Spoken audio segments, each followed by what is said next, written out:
Dear friends, आप सभी को इस नई धारावाहिक में स्वागत करना चाहते हैं जो कि है बुक रीडिंग और बुक रिव्यू से संबंधित।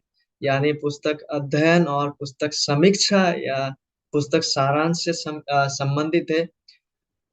जहां हम लोग इस बुक को, जो कि डॉक्टर जॉन पाइपर के द्वारा लिखा गया है, पुस्तक का नाम है 50 कारण कि यीशु क्यों मरने आया। इसी पुस्तक को हम लोग जो है चैप्टर वाइज स्टडी करने जा रहे हैं और चैप्टर वाइज इस बुक का रिव्यू को देखने जा रहे हैं। हालांकि आज हम केवल इंट्रोडक्शन को, इस पुस्तक का जो इंट्रोडक्शन है, परिचय को है, उसे देखने जा रहे हैं, जो कि आरंभ होता है एक बहुत ही महत्वपूर्ण सवाल के साथ कि 21वीं शताब्दी का सबसे महत्वपूर्ण सवाल यह है। और वो सवाल क्या है? डॉक्टर जॉन पाइपर इस पुस्तक में उसे उल्लेख करते हैं कि यीशु क्यों आया और मरा, कि यीशु क्यों आया और मरा। और इसका महत्व को देखने के लिए हमें इंसानी या मानवीय कारणों से परे, बियॉन्ड ह्यूमन रीजंस, हमारा दृष्टि को डालना होगा। वाकई में यीशु को किसने मारा? देखिए, इस प्रश्न का मूलभूत उत्तर है स्वयं परमेश्वर ने। यह विचलित कर देने वाला या चौंका देने वाला सोच है, क्योंकि यीशु तो परमेश्वर का ही पुत्र था।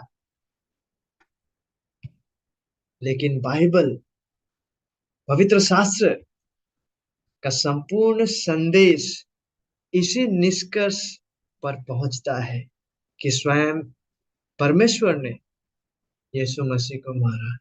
हालांकि यह सोच जो है वो विचलित कर देने वाला है या चौंका देने वाला सोच हो सकता है, परंतु संपूर्ण बाइबल का संदेश का जो सारांश है, यह इसी महत्वपूर्ण सत्य पर आकर पहुंचता है।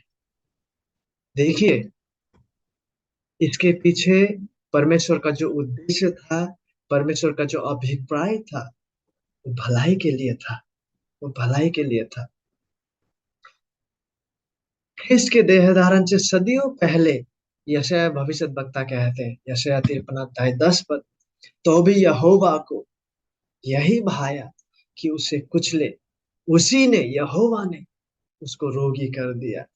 और जब हम नया नियम पवित्र शास्त्र में देखते हैं, रोमियो 8 अध्याय 32 पद में लिखा हुआ है, जिसने यानी परमेश्वर ने अपने निज पुत्र को भी न रख छोड़ा, परंतु उसे हम सब के लिए दे दिया। किसने? परमेश्वर ने, यहोवा ने। और रोमी 3 अध्याय 25 पद में हम देख पाते हैं, उससे यानी कि यीशु को परमेश्वर ने, स्वयं परमेश्वर ने उसके यानी कि यीशु के लहू के कारण एक ऐसा प्रायश्चित ठहराया जो विश्वास करने से कार्यकरी होता है।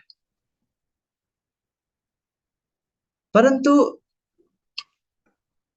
परमेश्वर का यह ईश्वरीय कार्य और ईश्वरीय योजना जो है, इसको हम उन मनुष्य जिन्होंने यीशु को मार डाले, उन लोगों के भयानक पापपूर्ण कार्य के संबंध में कैसे समझे? परमेश्वर का जो योजना है, परमेश्वर का जो ईश्वरीय कार्य है यीशु मसीह के मारा जाने का पीछे, इस महान सत्य को हम उन मनुष्य जिन्होंने यीशु मसीह को मारे, उनके पापपूर्ण कार्य के संबंध में कैसे समझे? इसका उत्तर को हम बाइबल में पाते हैं।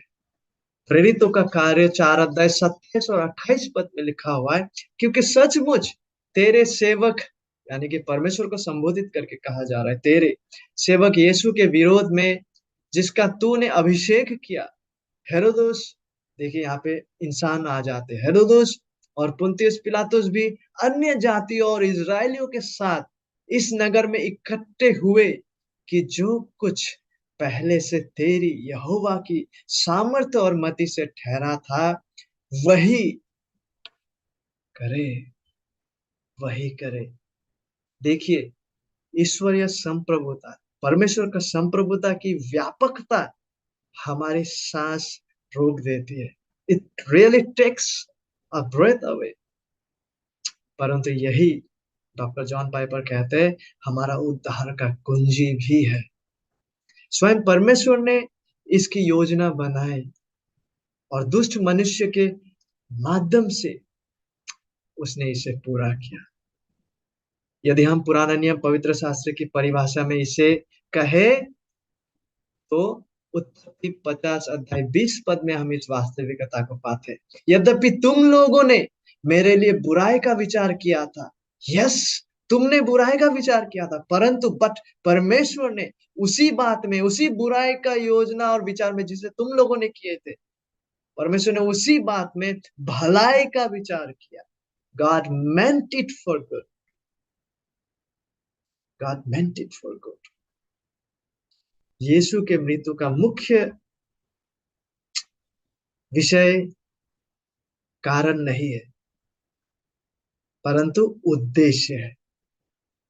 और देखिए, क्योंकि परमेश्वर ने इसे प्रभु यीशु मसीह का मारा जाने का वास्तविकता को भलाई के लिए किया, अतः इसीलिए हमें इसे मानवीय इंसानी कारणों से परे परमेश्वर के अभिप्राय और परमेश्वर के उद्देश्य की ओर दृष्टि लगाना चाहिए। क्योंकि यीशु का मृत्यु का मुख्य विषय किसने यीशु मसीह को मारा वो कारण नहीं है, परंतु किस लिए यीशु मसीह मरा वो उद्देश्य मुख्य विषय है। मनुष्य के पास यीशु को अपने मार्ग से हटा देने के लिए उनका कारण हो सकते हैं और था भी, परंतु केवल परमेश्वर ही इसे संसार के भलाई के रूप दे सकता है। वास्तव में यीशु की मृत्यु में संसार के लिए परमेश्वर का अभिप्राय और उद्देश्य बहुत महान, अनफैथमेबल है। और डॉक्टर जॉन पाइपर इस पुस्तक में 50 बाइबल आधारित कारण को देते हैं कि क्यों कर किस उद्देश्य को मद्देनजर रखते हुए यीशु आया और मारा गया। और डॉक्टर पाइपर आगे कहते हैं, परंतु हमेशा ही इस विषय में यीशु मसीह के मारा जाने के संबंध में कहने के लिए और भी मोर अधिक विषय रहेगा, लेकिन वह बाइबल में से बाइबल आधारित 50 ऐसे कारणों को देते हैं। और इंट्रोडक्शन को समाप्त करते हुए समाप्त की ओर जब हम पहुंचते हैं, वो कहते हैं सबसे महत्वपूर्ण प्रश्न यह है, क्यों, व्हाई, यीशु को क्यों मरने के लिए यीशु आया, क्यों यीशु क्यों मरने के लिए आया, और अपनी मृत्यु के द्वारा ख्रिस्ट को क्या प्राप्त हुआ, उसने इतना दुख उसे क्यों उठाना पड़ा, किसने यीशु को घात किया। ये सवाल महत्वपूर्ण हो सकता है, लेकिन इससे कहीं बड़ा प्रश्न और सवाल यह है कि हम जैसे पापियों के लिए अपने पुत्र यीशु को मरने के लिए भेजने के द्वारा परमेश्वर ने क्या हासिल किया, क्या हासिल किया।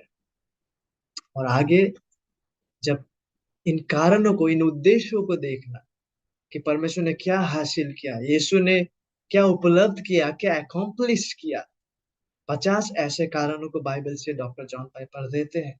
और उनमें से सबसे महत्वपूर्ण विषय यह है कि क्यों यीशु इस पृथ्वी में आए और मारा गया, कि परमेश्वर के क्रोध को सह दे।